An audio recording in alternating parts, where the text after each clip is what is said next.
Welcome to the morning show that's good and nice. Good and nice. Da-da-da.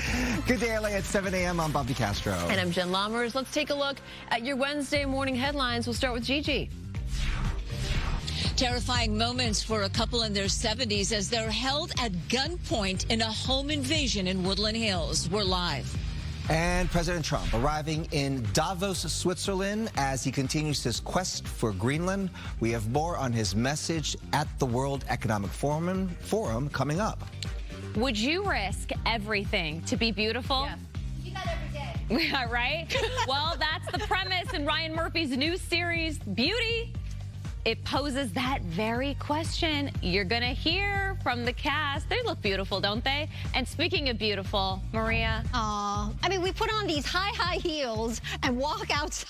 Yeah. I mean, we put our lives in danger every day for that walk and, you know, the legs. Anywho, good morning to you. Let's talk about this, the visibility map.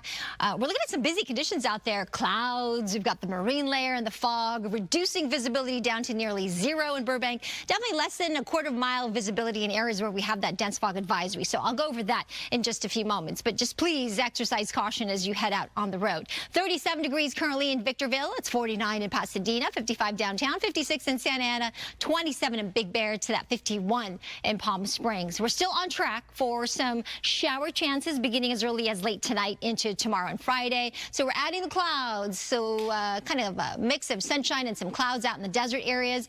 Palm Springs cooling to 74 for that high today, just 72 for the valleys and the Inland Empire. Downtown, 68. That is average for the day. So we could actually say we're going to be normal today, and then a dense fog advisory still in effect to at least until 9 a.m. I'll go over the rest of the forecast when I come back. But first, let's head back upstairs to Stu and Skyfox. Get another look at our freeways. The sun's up, Stu, but kind of hard to tell because the cloud cover is so thick in some areas. The cloud cover is definitely going to be a part of a lot of folks' drive today. If you're in the valley or maybe Santa Clarita, you know, and looking fine. That's going to be the 5 that we're showing you right there. You're starting to hit the brakes right before the 118. Very slow and go, as you know, right there through the 5 through Pacoima as you make your way over to the 170. As you pass that, you're into the clouds into the Burbank area, and Maria just mentioned it. It is onto the ground, 0-0 in some places. So heads up for that. That might be one of the reasons why we're seeing so much slowing right there. Usually when you pass that 170 on that southbound 5, the ride definitely opens up, but this morning still a little slow, probably because of that cloud layer. It is in the Southland, a lot of places. The valley, not so much, but you're driving into it as you pass through the valley. Keep it heads up for that. Sending it back to y'all in the studio. All right, Stu, good morning. President Trump just finished speaking at the World Economic Forum in Davos, Switzerland. He spoke for more than an hour and a half, and right now you're looking at a live picture. He is taking questions. A few minutes ago, he actually mentioned Governor Newsom by name, saying they used to be friends. The president also bragged that during his first term, he helped Los Angeles a lot. Okay, so yeah, you're seeing that he's still taking questions there, speaking for an hour and a half there in Davos, Switzerland at the World Economic Forum. He also mentioned Greenland during his speech as he continues his push to acquire Greenland from Denmark. Listen here. All we're asking for is to get Greenland, including right title and ownership, because you need the ownership to defend it. You can't defend it on a lease. If there is a war, much of the action will take place on that piece of ice. Think of it. Those missiles would be flying right over the center of that piece of ice. All we want from Denmark for national and international security and to keep our very energetic and dangerous potential enemies at bay is this land on which we're going to build the greatest golden dome ever built. We're building a golden dome. All right, so he's still digging in there on acquiring Greenland for the U.S. The president said, one of the headlines here, he does not plan to use force to acquire Greenland. Let's bring in Doug Luzader with the latest on this. Yeah, that made some headlines, the fact that he says that the U.S. will not use force. Yeah, I mean, I think that was perhaps a little surprising that he said that, because, I think a lot of people thought that that was a bargaining chip, that the president wanted European nations, and Denmark in particular, to be a little bit fearful of the idea of the U.S. potentially just taking Greenland, and that might be an inducement to get them to the bargaining table. But he made it very clear that he would not take Greenland by force.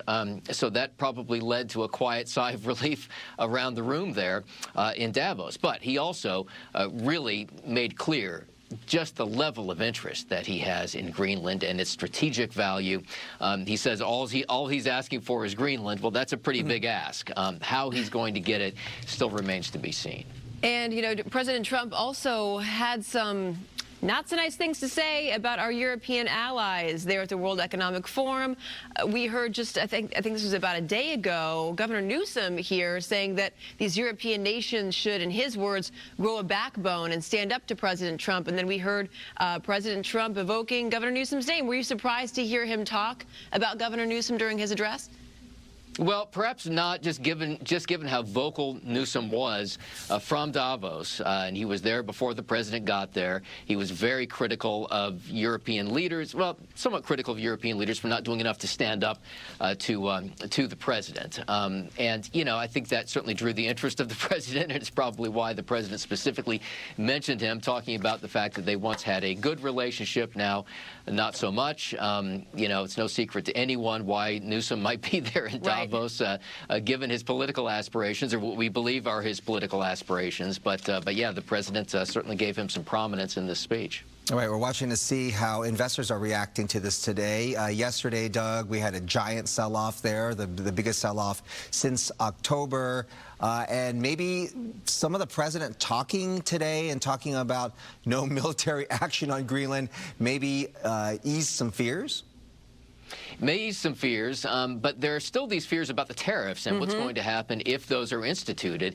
And there's still this uncertainty about the Supreme Court. What's the Supreme Court going to decide about these tariffs? Are they really going to align against the president and say that he shouldn't have put these tariffs in place and the U.S. now has to refund all of them? Or is he going to back this kind of expansive tariff authority that the president has really embraced? And we don't even know now when that decision is going to come down, but so much hinges on that. That's right. We saw the markets reacting to that yesterday, and we'll have to see how they do. Yeah, I think we have it today. I think we are on the upside. Better than yesterday, today. That's for sure. Yeah, erasing some of those losses. It would almost have to be on the upside compared to yesterday. Yeah, right. Yeah, but it erased about half of those losses so far today, and still, as the president had indicated in a speech there, the stock market's still doing gangbusters there. I mean, it's almost 49,000 right now, so it's still very high. People are making some money there, Doug.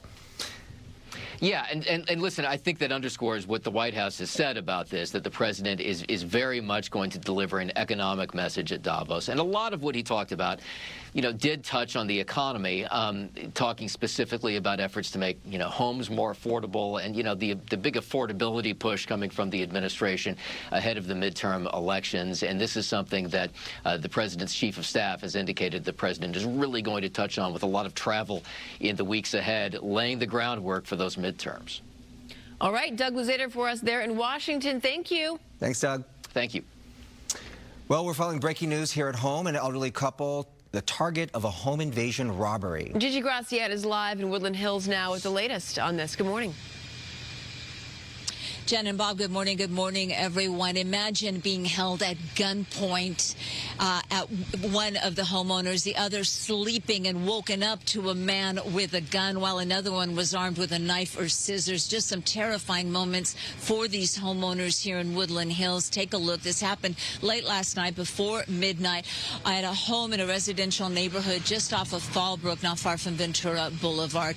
The homeowner was in his office, we're told, working when three masked suspects broke a glass pane on a French door and got into the home that way. They then overpowered the victim, who is in his 70s, and forced him to open a safe while one of the suspects went upstairs and woke up the wife who had been sleeping. Now, he reportedly gagged her with some kind of a T-shirt or something like that, and again, holding this couple at gunpoint. Now, we've learned that the victim is reportedly a very well-known antiques dealer, and while he is retired now, now. He's still very active in his trade, and that's leading detectives to believe that this home and these victims could have been targeted by the robbers. If you have any information on this, please call the LAPD. Detectives will be out here later on looking for any security surveillance tape. We know there's a very active neighborhood watch group in this neighborhood, so hopefully someone caught something that can help the LAPD catch these guys.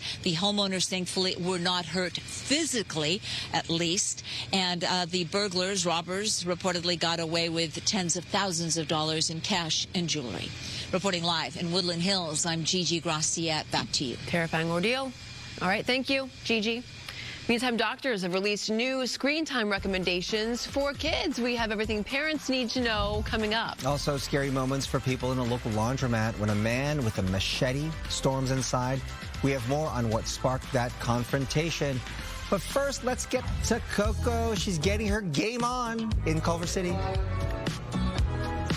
Good morning. We have something really fun for you. It is called Activate at Westfield Century City Mall, an active gaming facility. We're going to take you here live. Coming up.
Volunteers fanned out across LA and the San Fernando Valley area overnight to begin the annual homeless count. That's right. It happens over 3 days. They'll be out again tonight in other sections of the county. We have Mario live in East LA now with more. Good morning.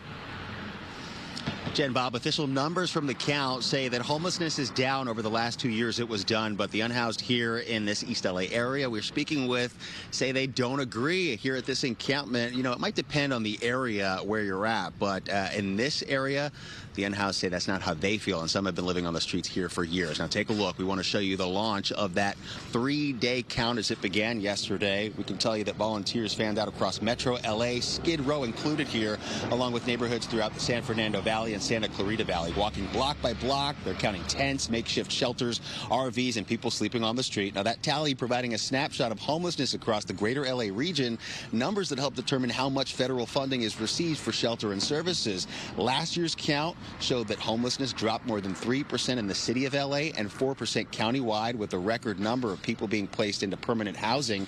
And we've been asking the unhoused this morning what they think about that. Take a listen. All they're doing is pushing us into sections, you know, like it may look like there's less of us, but all they're doing is pushing us into certain sections. And, you know, I know people that have been out to tiny homes and everything else, and it took them 3 years to get there, and it was supposed to be 6 months at the max. And they just now got an apartment 3 years later, you know. But then again, that's LAUSD, you know. They embezzle all kinds of money, and I mean, to me, it's a joke. LAUSD has been criticized over transparency and the oversight of its spending on homeless services. This year's count comes as LA County launches a new homeless services and housing department, consolidating 14 departments into one, aiming for more direct control and accountability. And let's come back out here to our live shot. We're told more than 40 of the unhoused live in this area in the span of just a few blocks. Volunteers will focus on East LA and the San Gabriel Valley today, and that count is expected to wrap up Thursday night. Typically, results are released in late spring or early summer. For now, live here in East LA this morning, I'm Mario Ramirez. Back to you. All right, Mario, thank you. A frightening incident in Pomona as a man armed with a machete stormed into a laundromat. Look at this. It threatened a teenage boy. On Saturday, a man stormed into Super Wash and Dry on Fairplex Drive. Customers running for cover as the man yelled at the owner's 16-year-old son for wearing a red 49ers jersey. The man then turned his anger toward the teenager's father, yelling at him for wearing a red hat. The owner then tried to keep the man out of the store by holding the door closed. Customers on that side locking the building, and then I don't have a deadbolt on this side of the building, so I had to hold those doors shut. And so he came up to the door and continued on with the same rhetoric from before about the red, since I had a red hat on at the time, and decided to take a swing at the window. Well, the man then made what appeared to be several gang signs before taking off. Fortunately, no one was hurt there, but police are asking for your help. If you recognize that man, you're urged to give him a call. That's pretty brave for holding the door closed like that. Wow. Okay, so there's big changes coming to long-standing recommendations about how much screen time is healthy for kids. The American Academy of Pediatrics is issuing new guidance saying parents should focus on directing the use of technology and not limiting it. It's a major departure from previous guidelines that stressed limited screen time for kids. The Academy now says that's unrealistic, so recognizing that this is something that's not going to be changing. And parents should instead make sure what their children are exposed to is educational and not harmful. They're developing their cognitive abilities, and the changes that are happening, that they need to learn how to navigate using technology for appropriate purposes. So the Academy also says lawmakers should invest more in public resources like parks and libraries to give kids alternatives to screens.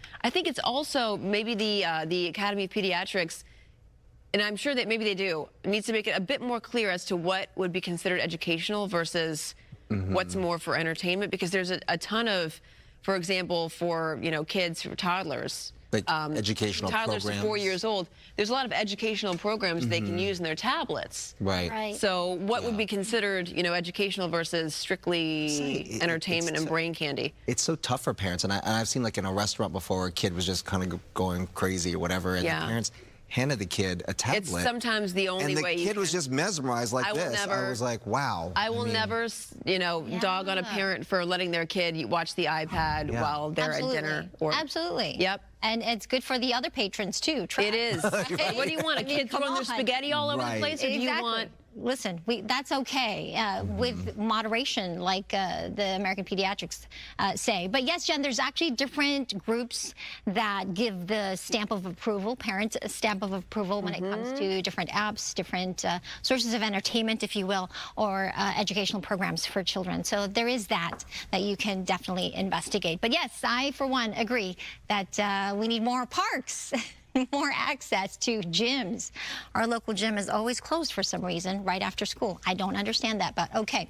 I digress. Let's talk about the fog here. We've got areas with dense fog, so dense fog advisories are in effect for portions, particularly of Orange County, the Inland Empire, quarter-mile or less visibility. So please give yourself a little extra time, slow it down if you encounter that fog, that dense fog advisory until 9 a.m. We've got this area of low pressure that's moving in, is just moving to our south, so it's a weak one. It's going to give us a little instability as early as tonight into tomorrow and Friday. So that chance for showers up a little bit to about 40% as we get into tomorrow and Friday. And that's going to give us mostly light showers.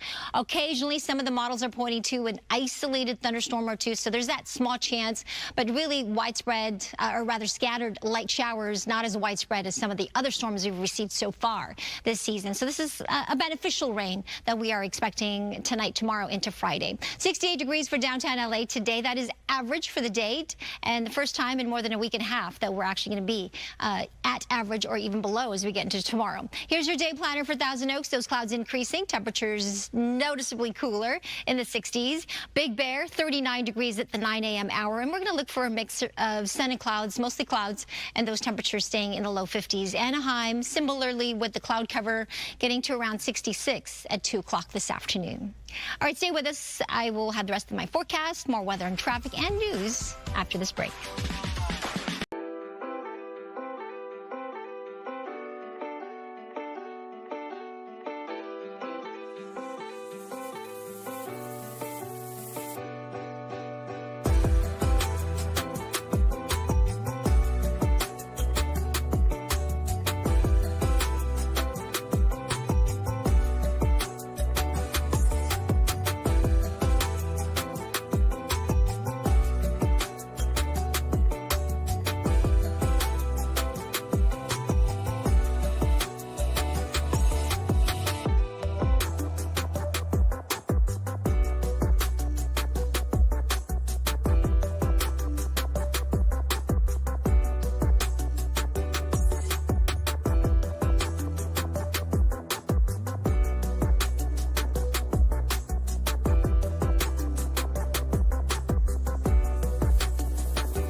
Ooh, look at that. Looks like San Francisco.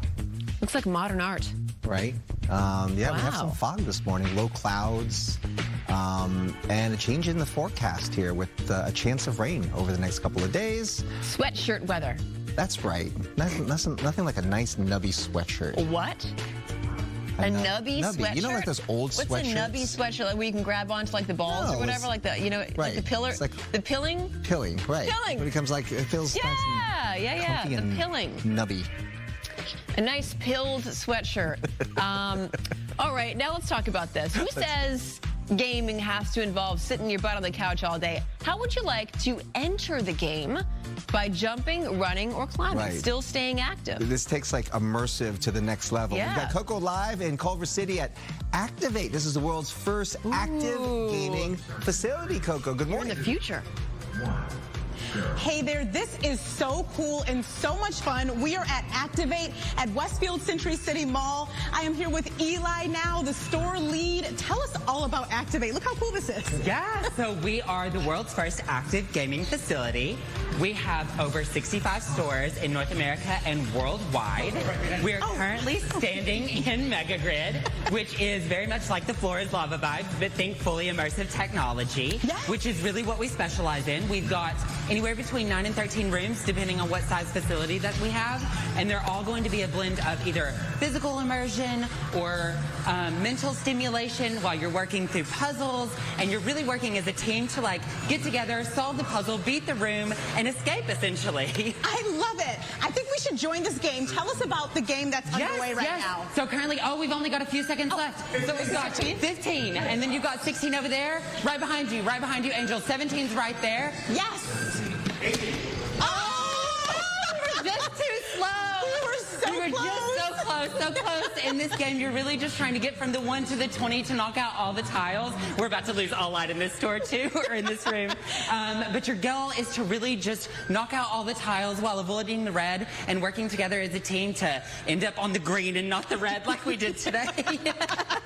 We did our best. We did our best. But you know what? Talk about the reaction to this, because it is so much fun. Oh, the family and the friends. It's literally, there is no true demographic that we see. The reaction across the board is just great. The kids can be, we've got a minimum age requirement of 6 years old. They love it. They just play all the games, and they're just so involved in all the lights. The families just have a great time. We have all sorts of group friends. It's great for like students. We do it as team building for corporate events. Just a positive reaction all the way around. You don't hardly ever, 3? Oh, so sorry. We just get so much positive feedback from whether it's date night, whether it's family and friends, whether it's school events where you're bringing the kids together and you're kind of dividing them up in teams, or if it's corporate and you're bringing in people divide up in teams to do team building and bonding and things of that nature. The price is just right. We've got 2 different options, whether you're going to be 60 minutes for $30 in this location, or it's going to be 90 minutes, an hour and a half for the best deal possible for $40. And then for the competitive people, we actually have a global league going on right now where you can team up with a minimum of 3 other people, join a team, and you're going to compete. You're going to compete with people all over the rest of the globe and score out weekly. Oh, wipe out! I love the 18, wipe out. Where's 19? Where's 19? Yes. Right there. Okay. So close. This is something you have got to come and check out at Westfield Century City Mall. You can have so much fun, and it's interactive and really active. I'll send it back to you. Oh my gosh, it's like you are the video game. I love it. Right. And I love his energy. It's infectious. Awesome. Truly. Thank you, Coco. I know, we love Eli. Yeah, I love Eli. Well, we'll check in with you guys in just a bit and see what else is going on there at They're saying hi to you. Activate. They love Hi. Hi. Okay, coming up, LAUSD accused of discriminating against white students. We break that down in this new lawsuit against the district. And don't forget, tonight it is going down. Quack, quack, everybody, between the Anaheim Ducks and the Colorado Avalanche. The game is at 6 p.m. on Fox 11 Plus and KCOP, where we will televise all Ducks games throughout the season. We'll be right back.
All right, good morning. Welcome to Good Day LA. It is 7:32 on this Wednesday. Yeah, thanks for being with us. Let's get to Maria with a look at the forecasts. We saw those pictures of fog out there. You got more fog. Absolutely. In fact, here's a live view outside right now, looking out towards Santa Monica.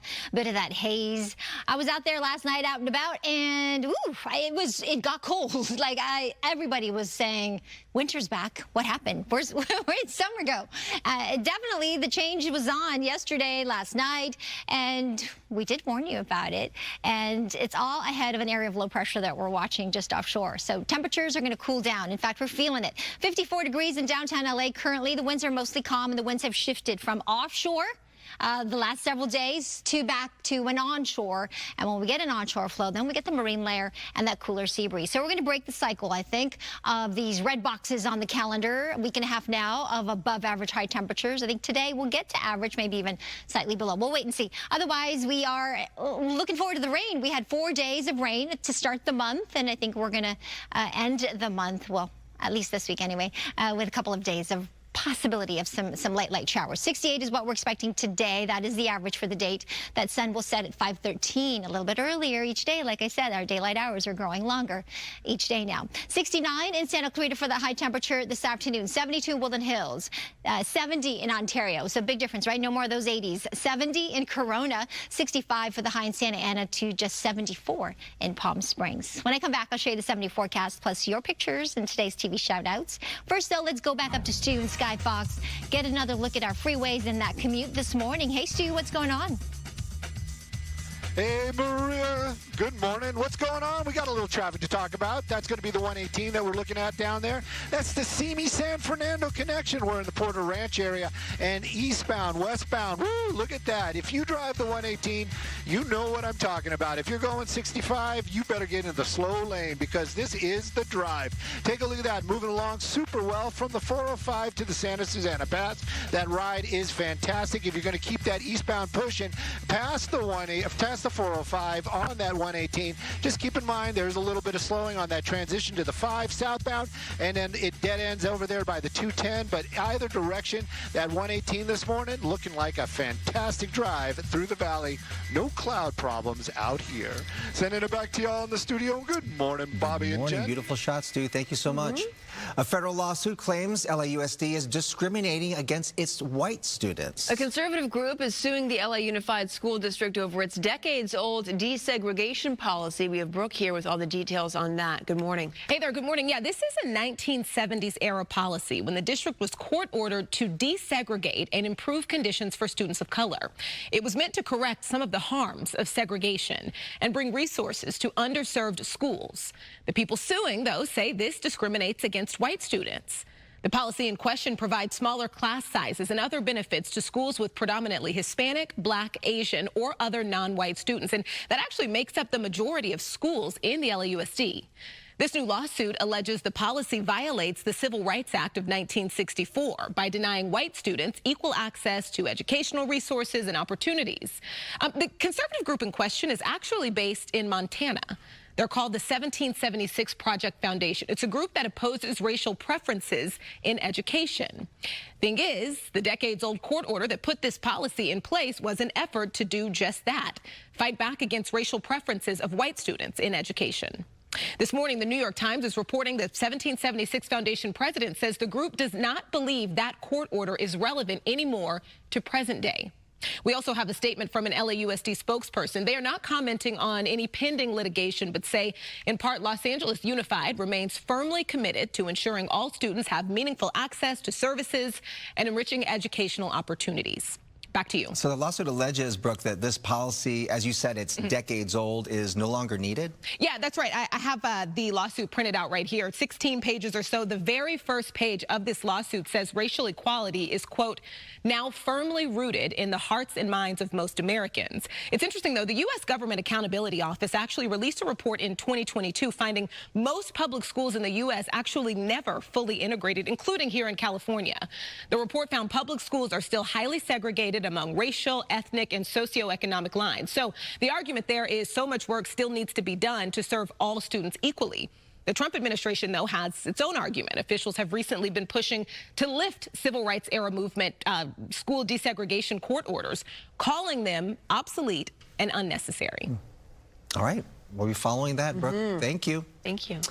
Britain could follow in Australia's footsteps when it comes to social media restrictions for children. The UK government is looking into enforcing age minimums and limiting infinite scrolling on social media platforms to protect children's mental health. Australia banned social media for children under the age of 16 last year, making it the first country to do so. UK Technology Secretary Liz Kendall says supporters of the potential ban see it as an effective tool for children's safety. So that leads us to our poll question of the day. Should U.S. consider a social media ban for kids?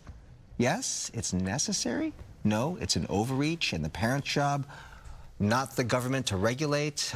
Just go to foxla.com/vote to let us know. I think that's going to be a hot topic. Yeah, it's interesting to see how it's going in Australia. Now you see it's fanning out, you know what I mean? right? Like, so it's only been a couple of weeks now, but I wonder how it's going.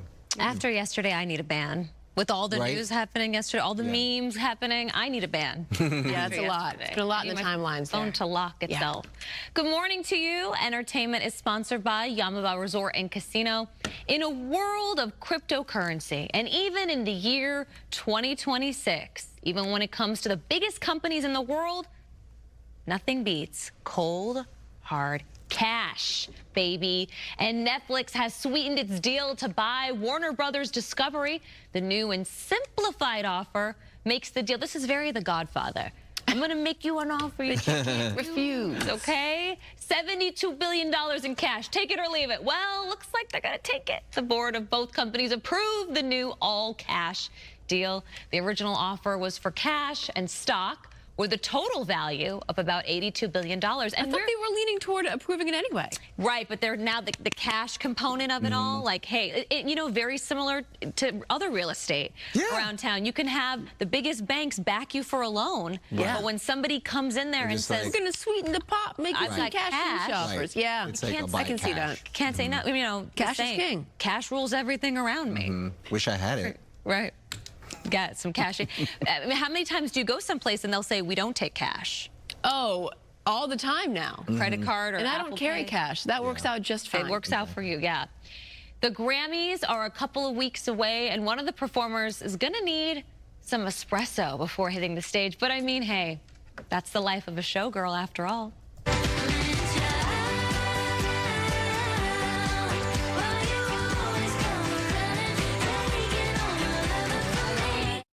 No Man-Child is safe from Sabrina Carpenter, the Recording Academy, revealing that she will perform at the Grammys. Now, she's one of the first names being announced. There are going to be many others that will be revealed in the coming days. Meanwhile, Compton native Kendrick Lamar leads nominations with 9. I mean, they're not like us, you know? He's got it, 9. Comedian Trevor Noah is going to host the show for the 6th consecutive time, but it's going to be his last time, 6th and final time hosting the Grammys. They take place February 1st at the Crypto.com Arena. February 1st, kicking off February in style. It's going to be a very busy February. I'll tell you why. Grammy weekend, first weekend. Super Bowl weekend, that second weekend. Valentine's Day weekend, that third weekend. See you in March. Right. See you in March. Isn't the All-Star When is game Oscars somewhere happening? Oscars March 1st. Ah. So it never See you in ends. April. It Wow, never see you in ends. April then. It never ends. It never ends. Every time we say, it's going to slow down, I'll tell you, to this day, I still say the slowest month for the industry, August. And there's no holidays. August is the slowest, I think. And the slowest month for sports, February, which is why they came up with the swimsuit edition. Wow. Sports Illustrated. There you go. What else you got? You want to throw something else in? Random nugget of knowledge? You got me there. You got me there. All right, Stu Bear, what's going on in Skybox? You're always busy, Stu. Oh, you caught me off guard. Wasn't expecting that. Good morning, morning, Jen, and good morning, everybody. Amanda and Bobby and all the people watching as well. We're taking a look at that 405 drive, and this traffic brought to us by Jacoby and Myers, injury lawyers. Oh, 405, yep. The one thing you can say, it's reliable, always traffic. Now, you're on the brakes this morning from the 118, super slow and go. Is there a crash? No, but I do think some of this cloud cover is creating some problems. You can see right there that the Sepulveda Pass, you drive through the clouds and then out of the clouds, but you're back in the clouds on the other side of the hill. So keep that in mind. That drive really tough this morning, super slow and go. Whatever you did yesterday, add another 5 to it, because that's what it's going to take you from the 118 southbound to the 405 and Sunset. Let's take a look at some other traffic hotspots, shall we? After a car accident, beware of insurance companies bearing small checks. You may feel pressured to settle too soon and for too little money. Choose Jacoby and Myers. We've turned low insurance offers into big settlements. Jacoby and Myers, because everyone deserves justice.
A look at some of our top stories this morning. A major drug bust in the Inland Empire leads to the arrest of a Moreno Valley man.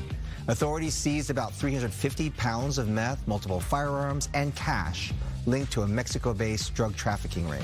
36-year-old Sergio Sanchez, identified as a key player, allegedly storing and distributing drugs across the state. And Fed Chair Jerome Powell will attend today's Supreme Court argument over President Trump's attempt to fire Federal Reserve Governor Lisa Cook. The president claims Cook committed mortgage fraud, which she denies. Powell's attendance comes after months of mounting tensions between the White House and the central bank. After spending 167 days in space, the crew members of NASA's SpaceX Crew 11 will hold a news conference today. The 4 astronauts will answer questions about their mission. The crew members returned to Earth last Thursday, nearly a month earlier than planned, due to a medical situation with one of the crew. After the Palisades and Altadena fires, hundreds of families lost their treasured instruments tied to memory and music. Roxy is here to show us a local family-run business that stepped up to help restore hundreds of smoke-damaged pianos and give back to the community. Good morning. Good morning. For piano masters, restoring pianos is more than just a job. It is personal. Following the fires last year, what started as an urgent response quickly turned into a passion mission to give families a piece of their lives back. Music runs deep in the Nazlikian family, long before piano masters became a name known across Southern California. My father is a musician. He's a pianist, a composer. Music definitely runs in our family. These instruments have become a passion of ours.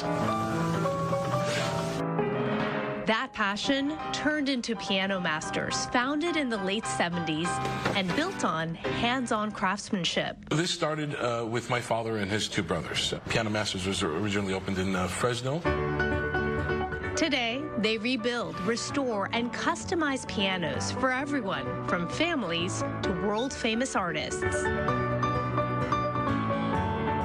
Then last year, everything changed. We walked out of the store. You see the mountain burning. At any point, that wind could have turned, and it really hit us. You know, I realized we got to do something. We got to help people out with the situation. As smoke and ash spread from the Palisades and Eaton fires, Piano Masters took on what became the largest piano restoration effort of its kind. It took about a week to kind of go through the trial and error and see which one was more effective than the other. And finally, we dialed it in, and we had this incredible treatment. A treatment developed entirely in-house, removing soot, ash, and even smell of smoke from some of the most delicate instruments. We've done a little over 400. For many families, the loss went far beyond property. It's a piece of their life. Some musicians were left without a piano for months. When insurance wasn't enough, Piano Masters stepped in, donating refurbished pianos to families who had lost everything. That was an amazing opportunity to give back. A year later, the requests are still coming in. So this is a Steinway we recently got. As you could tell, the fire got really, really close to this instrument. It can be saved. The inside, pretty bad, but again, definitely savable. So this has been fully treated. It's been polished. Again, looks like a brand new instrument again. And through it all, music remains at the heart of everything they do. Music's more powerful than most people think. It's because it's emotional.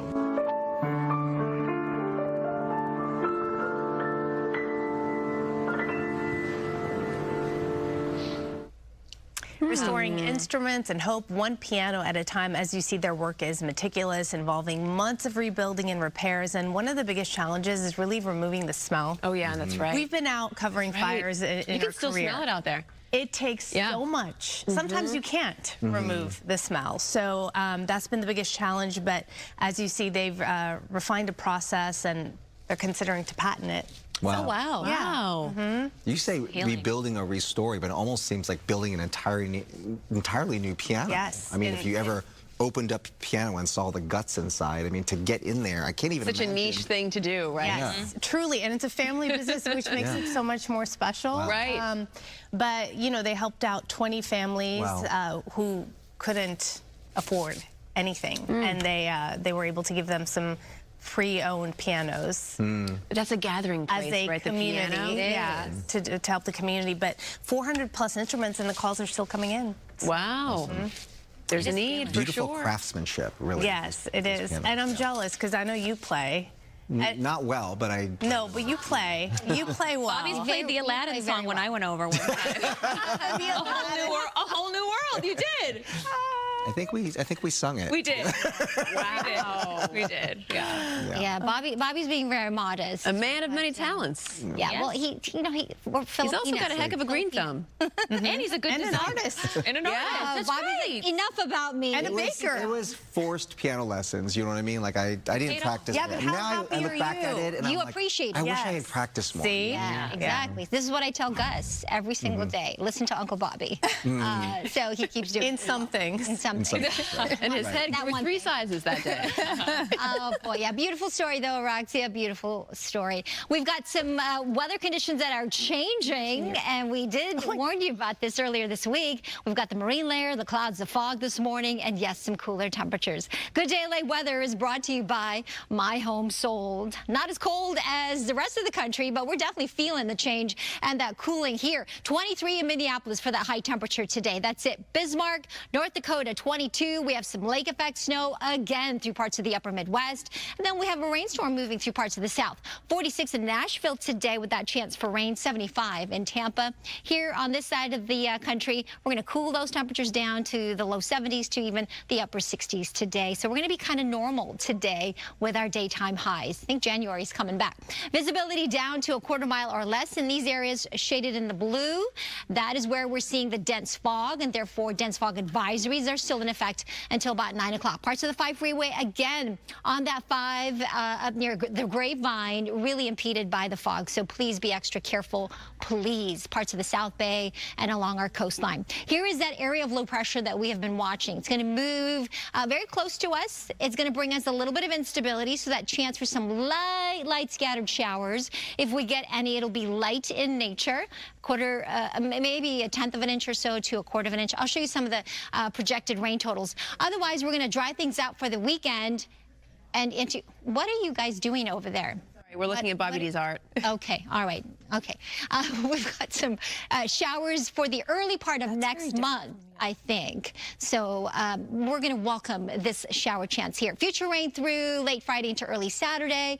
Maybe 4/10 of an inch of rain in Ontario. A little bit more in San Bernardino, possible. But generally, you can see a 1/10 of an inch to a 1/4 of an inch of rain generally across the region. Here is the percentage, 40% chance for some rain tomorrow, 20% on Friday. So you can see how it's diminishing as we get to the weekend. 3 to 5 foot sets, Ventura County beaches, LA County 2 to 4, Orange County, San Diego 1 to 3 to 2 to 4. And those temperatures on the sand in the low 60s. Downtown LA, as I mentioned, 68 today. We'll get back to those low 70s next week. Valleys, Inland Empire 72, mostly cloudy with that 30% chance for rain tonight, tomorrow, and even into Friday. The mountains 56, a little bit of snow above 7,000 feet. Perhaps 1 to 2 inches or so by Friday morning, and then 63 in the high desert with some clouds, down to just 58 on Sunday, and then the Coachella Valley today in Palm Springs, 74 degrees. That's chilly. Down to 71 on Saturday. All right, now let's do some TV shout-outs. Is it your photo? Let's see.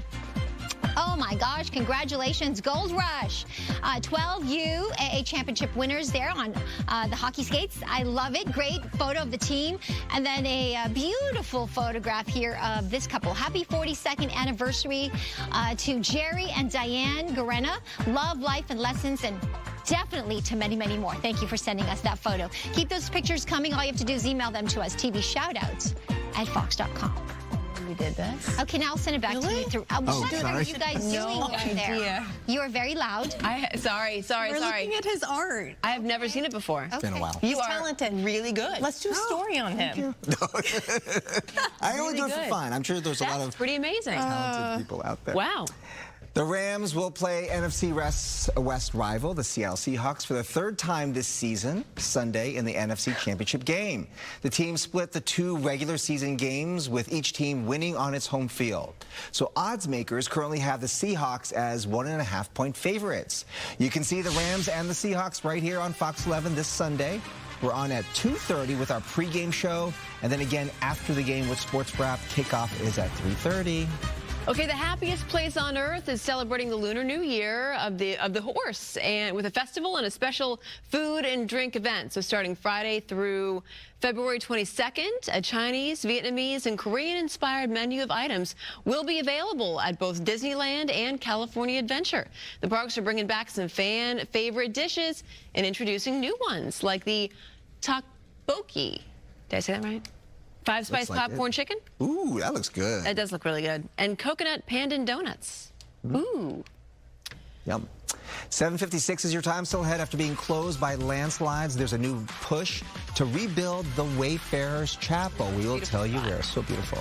And Naomi Osaka makes a dramatic appearance at the Australian Open. Gosh, that's her? Yeah, this morning she's explaining the hidden meaning behind her jellyfish-inspired outfit. Oh, do you want to see? Are we showing? No. Just show one. Just show one. What am I going to show? Come on, come on, come on. Okay. Do it, do it. Oh, my gosh. Do that one. This one? Yes. Okay. Yes. This is my friend's cat. Oh. Look at how good that is. That's really good. Bob, he takes requests, you know. Prepare for the DMs. Look at that. Incredible. He'll draw all your pets.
All right, good morning. Welcome to Good Day LA. It's 8 o'clock on this Wednesday. I'm Jen Lammers. I'm Bob DeCastro. Busy morning for you here. Here's a look at some of the stories we'll be covering this morning. President Trump arrives in Switzerland as he continues his quest for Greenland. We have more on his message at the World Economic Forum coming up. Mario. And the largest homeless count in the country continues today across parts of LA County. Just ahead, the areas it'll be focused on and what the unhoused are saying about the latest numbers coming up. And a new proposal to rebuild the iconic Wayfarers Chapel after it was closed by landslides. We'll tell you where. First, though, let's get on over to Maria for a check on our forecast. Good morning. Good morning, and we do have a big change in our forecast. We talked about this all week, and last night, if you were out and about, you definitely noticed that onshore flow that returned. You can tell by the way that the clouds are moving, we're definitely looking more at that onshore flow and that sea breeze from the ocean toward the land, bringing in that cooler air mass and the marine layer, as well as the dense fog this morning. Temperatures are ranging from around 31 in Fraser Park, 55 in Santa Monica, 55 in Santa Ana, 47 in Corona, to that 28 in Big Bear below freezing, 53 in Palm Springs. They are making lots of snow in our local resorts despite the lack of it from Mother Nature. It's cold enough during the overnight hours and early morning hours as well. The high desert eventually 63 this afternoon, 74 in the low desert to that 56 in Big Bear. You can ski or snowboard in that t-shirt probably in the afternoon. 64 along our coastline to that 68 for downtown LA, which is average for the day. So we're actually normal today if we reach that high of 68 to 72 for the valleys and the Inland Empire. We'll talk more about the rain chances, how much to expect in my complete forecast. But first, let's check back in on the traffic conditions. We do have Stu and the crew in Sky Fox watching our freeways, and it's busy now, Stu. This is definitely a busier one. Where are you? Hey, good morning, Maria. Good morning, everybody. Yeah, that's going to be the 101 in Tarzana. Definitely starting to build up for sure. The headlights are the ones that you're going to know from Calabasas out to the 405. Really starting to bunch up in the West Valley area, and it is very slow and go even to the 405 and beyond. This portion of the valley never saw any of that morning clouds. That's probably one of the reasons why we're seeing so much of this traffic, because the vehicles making their way into the clouds, creating some slowing. If you're headed the other direction, northbound from the 405 out to the West Valley, getting the kind of the same deal, but that's the usual slowing right there. Northbound, give yourself a little extra time. Southbound, give yourself plenty of extra time. Really slow and go today. Sending it back to you all in the studio. Good morning. Good morning, Stu. Thank you. Meantime, President Trump is in Davos, Switzerland for a global economic forum, and he spoke for more than an hour. Sandra's here now with what the president told the other world leaders this morning. He had a lot to say, Sandra. That's right, Jen and Bob. Speaking to the global elite, the president made his case again for why he says the United States should take over Greenland. He says no other country can defend Greenland better than the United States. But the big headline here, President Trump says he will not use military force to take over the country. Instead, he's threatening to impose steep tariffs on Denmark and other NATO allies unless they support a takeover. Trump said the tariffs would start at 10% next month and climb to 25% in June. All we're asking for is to get Greenland, including right title and ownership, because you need the ownership to defend it. You can't defend it on a lease. If there is a war, much of the action will take place on that piece of ice. Think of it. Those missiles would be flying right over the center of that piece of ice. All we want from Denmark for national and international security and to keep our very energetic and dangerous potential enemies at bay is this land on which we're going to build the greatest golden dome ever built. We're building a golden dome. So how will this pitch play out with other leaders? Well, that remains to be seen. And in his speech, the president also addressed California Governor Gavin Newsom, who was there in the room. We're going to help the people in California. We want to have no crime. I know Gavin was here. I used to get along so great with Gavin when I was president. Gavin's a good guy.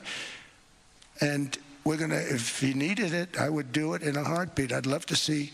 We did help them a lot in Los Angeles, a lot with the early in my term when they had some problems. But we would love to do it. I will say this, if I were a Democrat governor or whatever, I would call up Trump. I'd say, come on in, make us look good. And you can see the governor smiling right there, shaking his head as he listened to the president address him. Yesterday, though, Newsom had a strong message for world leaders to not be, quote, played for fools by President Trump. Meanwhile, all this is happening as we take a live look at the big board right now. Dow is seeing a big rebound today following the biggest one-day drop yesterday since October. So we'll keep monitoring this as all those economic things play out. And tomorrow, Trump is expected to participate in a charter signing ceremony for the Board of Peace, which is a new organization said to oversee Gaza's reconstruction. Back to you guys. Yeah, along with several more meetings with world leaders. So we'll see what comes there out of Davos. Thank you, Sandra. Meantime, back here at home, police investigating a home invasion that happened in Woodland Hills. LAPD says a group of armed suspects broke into a home and stole money and jewelry. This happened around midnight on Irwin Street near Fallbrook Avenue. Police are at the home right now collecting evidence that could help lead them to the suspects. They described the victims as elderly. They were not hurt. A second home burglary happened, though, a few hours earlier in Sherman Oaks, but police will not say if the two are connected. Today marks 3 years since the deadly mass shooting in Monterey Park. 11 people were killed, 9 others injured at the Star Ballroom Dance Studio on the eve of Lunar New Year after the 72-year-old shooter fired off dozens of rounds inside the club. He drove to a second location where he was disarmed by a community hero. The next day, the shooter died from a self-inflicted gunshot wound during a standoff with police in Torrance. The deadly tragedy is still LA County's deadliest shooting. Yesterday, the LA County Board of Supervisors approved a motion by Chair and 1st District Supervisor Hilda Solis aimed at strengthening mental health services for Asian American and Native Hawaiian Pacific Islander residents. The motion also proclaims today is Monterey Park Tragedy Day of Remembrance in honor of the lives lost and those affected by the shooting. 8:07 and the 2026 Greater Los Angeles homelessness count, the largest count in the nation, continues tonight. We're going to go out to Mario live in East LA with the latest on this effort. Mario. Good morning. That's right. And we can tell you volunteers are going to be focusing on East LA and the San Gabriel Valleys for day 2 of the homeless count here in Greater LA. Now, take a look behind me. We've learned about this homeless encampment here near the 5 freeway and Lorena Street. We're told more than 40 people live in this area within the span of just a few blocks, some who've been homeless for years, including a few veterans. Take a look. From sidewalks and bus stops to riverbeds and parks, thousands of volunteers heading out across LA County this week. The homeless count began last night with teams covering more than 4,000 square miles over those 3 nights, including Skid Row here last night. In groups, volunteers counting people, tents, shelters, and RVs, providing data that directs millions of dollars in federal funding across the region. And even as official data from the count shows homelessness has declined for a 2nd year in a row, people living on the street here in East LA we've been hearing from say that doesn't match what they're seeing. We've been on the list for housing for, I don't know, 2 years now, and it's always something that comes up that they don't have room for us, or can't be me and my wife, we have to go separate, or there's still the same people out here and more. It's just we're more spread out because you got a lot of good people out here that really do want to help. Get it together. It definitely needs a revamp from the ground up. Now, ahead of the count, LAUSD says it made several improvements this year, including updated maps, additional staff for tech support, and supply distribution. The homeless count expected to wrap up tomorrow in the Antelope Valley, West and South LA, and the South Bay and Harbor region. Those results typically released in spring or early summer. Now, back out here live, this is another cluster here of tents that we see right across the street from what we showed you at the top of the report. I also just heard from a business owner in the area, a man who has run a furniture store here nearby for the last 5 years, and he tells me he feels the homelessness has gotten worse in recent years. For now, that's the latest here in East LA. We'll send it back to you. All right, thank you. So for the next few months, your kid can get help in reading and math for free. That's some good news. We have details on where to go and how to enroll coming up. Also, a man arrested for painting crosswalks at busy intersections across LA made his first court appearance. We hear what he had to say.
Our top stories this morning, it's day 2 in the sports gambling trial for former Dodgers player Yasiel Puig.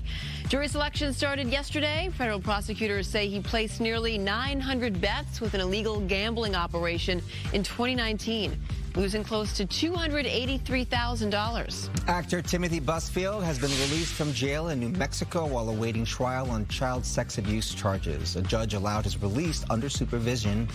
The 30-something actor is accused of inappropriately touching 2 minors on the set of The Cleaning Lady. He denies the allegations, calling them lies. And starting today, the U.S. will indefinitely suspend immigrant visa processing for citizens of 75 countries, including Brazil, Russia, Iran, and Colombia. The pause applies only to visas that lead to permanent residency and will remain in place while the State Department reviews screening procedures. Temporary visas for tourists, students, and workers are not affected. A frightening incident in Pomona as a man armed with a machete storms into a laundromat, threatening a teenage boy. This happened on Saturday. A man went into the Super Wash and Dry that's on Fairplex Drive. Customers started running for cover when the man yelled at the owner's 16-year-old son for wearing a 49ers red jersey. The man then turned his anger toward the teenager's father, yelling at him for wearing a red hat. The owner then tried to keep the man out of the store by holding the door closed. I had a couple customers on that side locking the building, and then I don't have a deadbolt on this side of the building, so I had to hold those doors shut. And so he came up to the door and continued on with the same rhetoric from before about the red, since I had a red hat on at the time, and decided to take a swing at the window.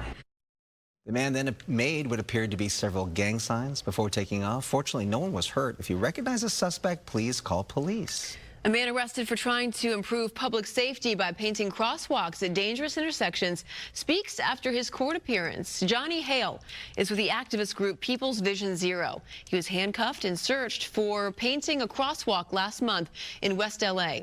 He was cited for vandalizing city property.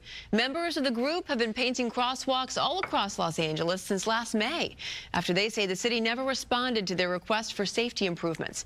Hale was back at the spot where he was arrested, sharing details of his court appearance. When this happened, I was surprised, but also not surprised. I knew that the bubble would pop sometime or the other. I'm just kind of shocked that it ended up with me in cuffs. They pretty much said that they weren't going to pursue the criminal case, but the statute of limitations is open for another year until December 7th, 2026. So they can change their mind, and I do risk arrest if I do this again. But Hale says he is hopeful, and he says he hopes to work with the city and the mayor's office to create a citizen-led safety committee as a way to bring communities together. What's described as a dramatic new gateway landmark for visitors and travelers to see and experience will be unveiled at Ontario International Airport later today. Looking live there at the airport. So this new monument is supposed to capture Ontario's growth, confidence, and regional pride and become one of the most recognizable visual icons of the Inland Empire. The monument unveiling also comes as the airport celebrates 10 years since LAUSD, Los Angeles World Airports, returned ownership of Ontario Field to local control. The unveiling is at 2 this afternoon. Free tutoring is now available at LA County libraries. The new STAR tutoring program offers free in-person help with reading and math for students in grades 1 through 6. Sessions will run year-round at 30 library locations with small group formats tailored to individual needs. This program aims to support families and boost academic success. Registration, though, is required. You can learn which libraries have the program and more about the program itself at lacountylibrary.org. Okay, chances are pretty good we may see another super bloom across the Southland this year. Look at this. Wow.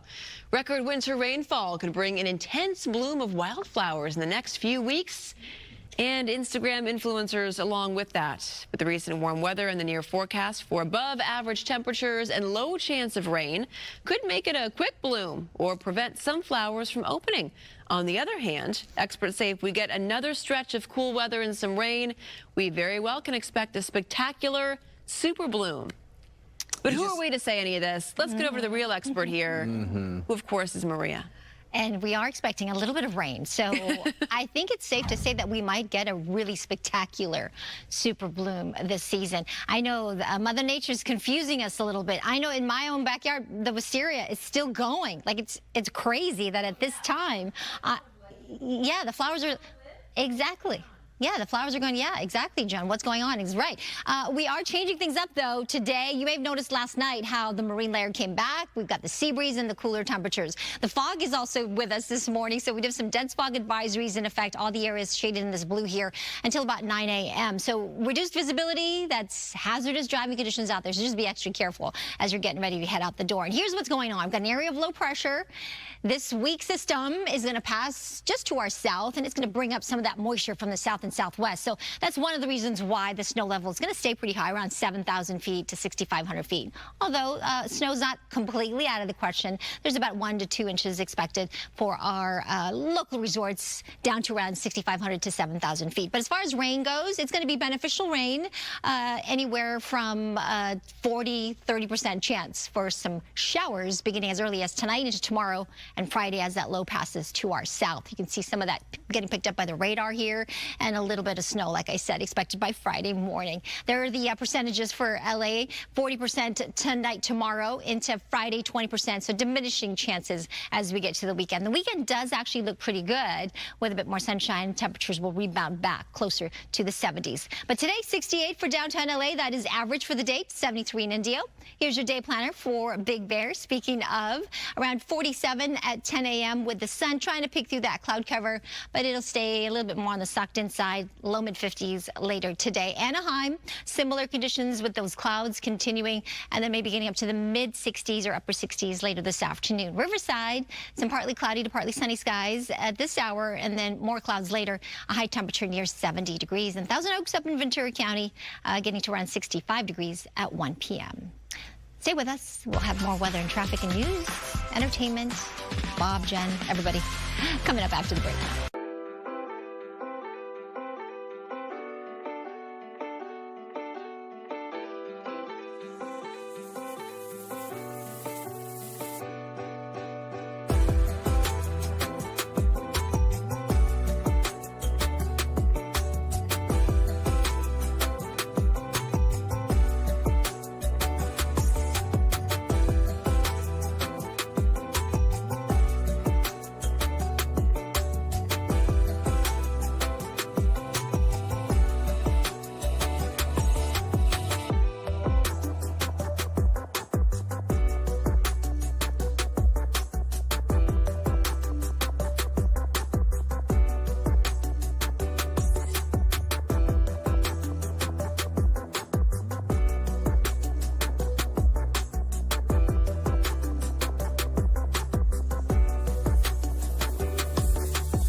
Breaking news to tell you about happening in North Hollywood. Police tell us a woman has been found dead in a home. We've also learned the victim's husband is possibly a Glendale firefighter. We do know that he has been taken into custody on suspicion of murder. We have our Gigi Graciette on her way to the scene, and we'll have a live report at the top of the hour. Okay, we'll check in with her in a bit. Meantime, this to tell you about new this morning. Cans of tuna are under a recall because they were shipped to stores in multiple states by accident. The 5-ounce Geneva yellowfin tuna in olive oil 4-pack and the 5-ounce Geneva yellowfin tuna in extra virgin olive oil with sea salt were pulled from store shelves a year ago because of botulism risks. But the FDA says a third-party distributor inadvertently shipped those products to stores in 9 states. They include Safeway, Albertsons, Vons, and Pavilion stores right here in California. The Rams will play NFC West rival, the Seattle Seahawks, for the 3rd time this season, Sunday, in the NFC Championship game. The team split the 2 regular season games, with each team winning on its home field. Odds makers currently have the Seahawks as 1.5-point favorites. And you can see the Rams and the Seahawks right here on Fox 11 on Sunday. We are on at 2:30 with our pregame show, and then again after the game with Sports Wrap. Kickoff is at 3:30. We're excited. Yes. See how it all goes down. Okay, so meantime, tennis pro Naomi Osaka wore this elaborate jellyfish-inspired outfit to the Australian Open. Maybe you saw it. And it turns out, look at this. Wow, beautiful, right? The idea for it actually came from her 2-year-old daughter. Oh. Yeah, take a look at this jellyfish-inspired look, complete with a wide brim hat and parasol. Osaka told Vogue she had been reading a story about marine life to her toddler, who got excited over the image of a jellyfish. So she shared her inspiration with the team at Nike, who incorporated it into her look. What a flex there. Wow. If you were curious, yes, she did win the match. All right. You wonder if this is going to become a thing. You know how, like, when football players arrive at the stadium, they're all decked out. Right, all swagged out. Swagged out. Tunnel fashion, they call it. Tunnel fashion. Yeah. Well, why can't tennis players now do it now as they're going onto the court? Just to, you know, if it matches and they can quickly change into their athletic gear. You know, Serena and Venus Williams kind of set the bar there. There you go. Britain could follow in Australia's footsteps when it comes to social media restrictions for children. The UK government is looking into enforcing age minimums and limiting infinite scrolling on social media platforms to protect children's mental health. Australia banned social media for children under the age of 16 last year, making it the first country to do so. UK Technology Secretary Liz Kendall says supporters of the potential ban see it as an effective tool for children's safety. All right, coming up, LAUSD accused of discriminating against white students. We'll have more on a new lawsuit against the district. Also, don't forget, tonight it is going down between the Ducks and the Colorado Avalanche. The game is at 6 p.m. on Fox 11 Plus and KCOP. We will televise all Ducks games throughout the season. Go Ducks. We'll be right back.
Can't deny it. Thanks for sticking with us. It's January the 21st.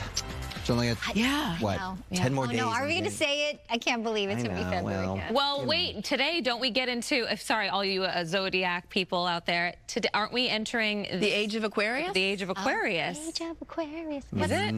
I don't Pisces. know. This is Pisces. Which comes first, Aquarius or Pisces? I think Aquarius, because Pisces Aquarius, you're right. A before P. Yeah. Is that what it is? I just made that up, but I think it is. Okay, well, I don't know if the weather has anything to do with the feelings or the changes. I want the warmth back. Maybe. You're going to get it back, baby. Okay, good. Thank you. Yeah, but not today.